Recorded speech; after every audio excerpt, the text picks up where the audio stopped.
Oke, assalamualaikum warahmatullahi wabarakatuh, sahabat-sahabat dimanapun berada. Alhamdulillah, ini ketemu lagi dengan Pak Haji ya Pak Haji. Pak Haji Hasna, alhamdulillah. Pak Haji Hasna ini semakin hari semakin disehatkan Allah, disembuhkan Allah. Nah, ini pada kesempatan ini saya mau ngobrol-ngobrol diskusi dengan Pak Haji Hasna sedikit, memahami makna mengenal Allah dan memahami makna bersaing atau jadi saingan Allah. Nah, ini apa bedanya orang yang mengenal Allah? Orang yang mengenal Allah itu akan dia semakin menyadari ketidakberdayaan dirinya, ketidaktahuan dirinya, ketidakmampuan dirinya. Tak kala dia diberikan rezeki, dia sadar ini pemberian Allah, bukan hasil usahanya.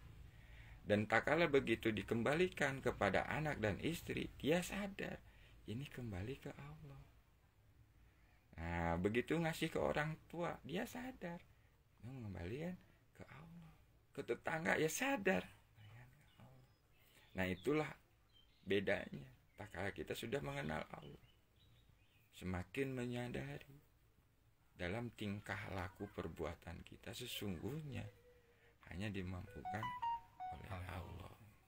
Nah, di saat kita sudah menyadari itu semua, bahwa yang ada di dunia dan yang ada di bumi dan di langit itu milik Allah, nah, ya kan?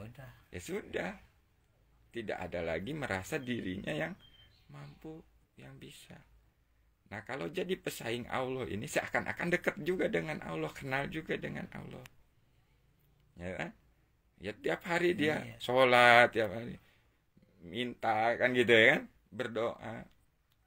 Tapi ternyata dalam kenyataannya dia merasa bahwa dirinya yang mampu, dirinya yang bisa, lupa kepada Allah. Ya kan? Dia berjalan merasa dirinya yang mampu berjalan karena kakinya sendiri. Punya uang merasa dirinya yang berusaha, berikhtiar. Sehingga apa?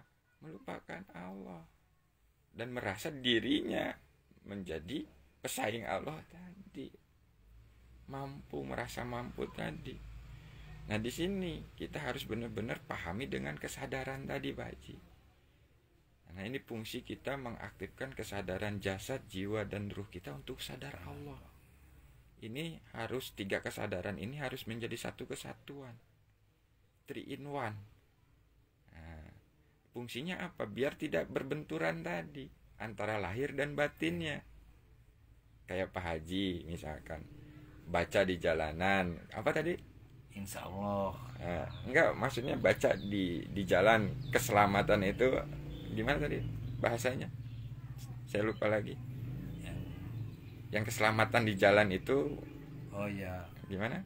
Kalau kita keselamatan pergi, kan tuh lewat transportasi jalan, kita udah mikir bahwa untuk selamat harus disiplin.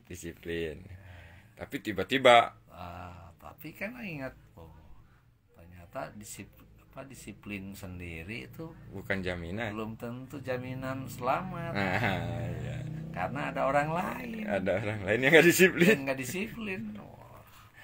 Wah, kita ini keluarlah tuh amarah, emosi. Ya. Kenapa kamu begitu, atau keluar kurang ajar lah atau apa? Iya, pasti caci maki. Iya. Nah, makanya di sini maknanya kita belajar sadar Allah itu di situ, Pak Haji. Tak kala ada kejadian yang tidak menyenangkan di luar diri kita, kita harus sadari Allah dulu. Nah, kalau kita sudah sadar Allah, kita komunikasikan apa yang harus aku lakukan ya Allah. Apakah harus ngasih peringatan kepada dia? Iya. Itu nanti dibimbing sama Allah. Walaupun nanti memang harus ngomongnya ini dalam bimbingan Allah sehingga dia tidak merasa dihakimi. Nah, walaupun misalkan nanti diperintahkannya diam, saksikan saja. Itu untuk pelajaran dia, bukan untuk pelajaranmu. Tapi kamu harus sadar juga bahwa berbuat itu nggak baik. Kan jadi ada pelajaran juga. Disitulah kesadaran. Misalnya dia juga orang Islam atau orang itu. Mungkin dia sebelum berangkat insya Allah juga ngomongnya kan, dijalankan oleh Allah. Kita juga sama. Ya itu. Insya Allah juga dijalankan Allah. Ternyata ketemu nih. Gitu. Makanya tadi dalam arti kata kan kita udah ngobrol ya, yang awal-awal tadi itu kan, bahwa manusia ini makhluk yang paling sempurna. Kenapa dibilang sempurna? Karena sifat ketuhanannya ada, kenabiannya ada, kerasulannya ada, malaikatnya ada, hewan, tumbuhan ada semua. Nah, itulah kesempurnaan. Nah, tinggal kita mau selalu sadar bahwa Allah yang menggerakkan kita, mau mengutamakan yang mana, sifat yang mana. Kalau ketuhanan itu sadar. Atau yang menggerakkan makhluk semua pun itu. Nah, menyadari ya Allah kan? sendiri. Nah, kita sadar dan menyadari enggak bahwa itu semua digerakkan Allah. Tapi bukan berarti semua Allah terus kita nyalahin Allah. Enggak, disinilah makanya fungsi sebagai hamba yang kenal Allah itu berkomunikasi. Sekarang gini, pemahaman Allah itu dekat kan semua orang udah paham. Ya. Kita sering dengar tuh di masjid. Ya kan? Allah itu dekat, lebih dekat dari urat leher kita. Aplikasinya gimana? Nah, kalau nggak tahu aplikasinya repot. Allah yang dekat itu seperti apa? Dan ternyata aplikasinya itu Allah yang dekat itu yaitu selalu sadar tadi Pak Haji. Menyadari Allah yang dekat, berkomunikasi. Selalu komunikasi, selalu connect, selalu nyambung. Nah, itulah yang disebut Allah itu dekat. Makanya ke Allah itu tanpa harus pakai ini dan itu. Tapi kita itu udah ditakut-takutin dulunya, ya kan? Kamu jangan dekat Allah, nanti kalau nggak kuat gila, kalau nggak kuat stres. Nah, ini udah didoktrin seperti itu, ya kan? Ternyata padahal Nabi Muhammad udah mengajarkan untuk berhubungan langsung kepada Allah. Dan di dalam Quran pun sudah dijelaskan, uduni astajib lakum. Ya kan? Ya minta itu kan berhubungan langsung maksudnya. Maknanya tuh luas. Kan langsung berkomunikasi. Lah terus kalau Allah kita nggak bisa diajak komunikasi sebagai Tuhan, kita sebagai hamba. Lah terus gimana? Mau menuhankan siapa kita? Tanpa sadar kita kan masih selalu menuhankan makhluk, menuhankan ciptaannya. Allahnya dilupakan. Jadi ke Allah itu tanpa syarat itu dengan sadar tadi. Selalu aja ya. Selalu sadar.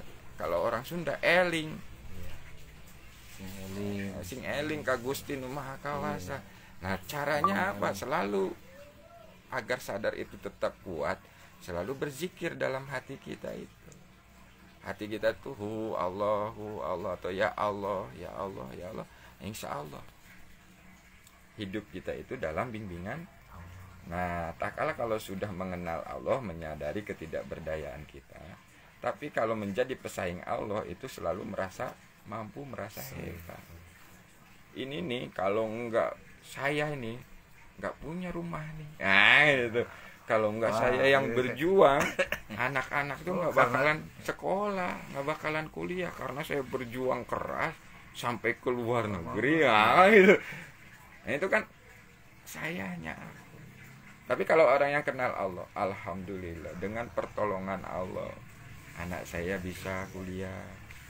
Dengan pertolongan Allah saya bisa ngebangun rumah. Nah gitu. Dengan pertolongan Allah dimudahkannya rezeki saya bisa memberikan kebahagiaan kepada anak istri saya. Jadi pertolongan Allah yang kita saksikan. Tapi kalau jadi pesaing kan, karena saya. Kalau nggak ada saya nggak hidup kamu. Nah ini.